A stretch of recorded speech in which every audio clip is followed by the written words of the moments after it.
सप्टेंबरमध्ये भूकंप होणार आहे राजकीय? होऊ शकतो. बऱ्याच काही चर्चा आहे.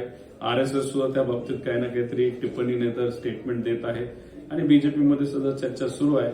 खूप दिवस नाहीत, 1-2 महिने राहिलेले आहेत. बघूया काय होतं. तुमच्या ट्विटमुळे कृषी मंत्र्यांची विकेट पडेल काय?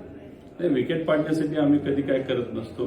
त्यांनी नैतिकता दाखवावी, अहंकार न दाखवता शेतकऱ्याची माफी मागे तिथं राजीनामा हा दिलाच पाहिजे. महाराष्ट्राची संस्कृती आहे.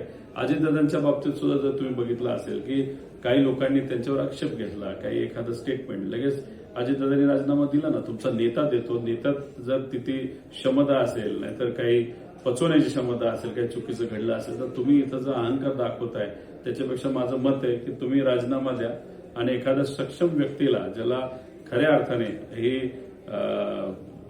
काही नसणाऱ्या गावची पाटीलकी समजण्यापेक्षा एक महत्वाचं खातं आहे, अशा व्यक्तीला ते महत्वाचं खातं वाटत असेल तर त्या व्यक्तीला जबाबदारी दिली तर योग्य राहील. आपण पाहिले की आता राज्याचे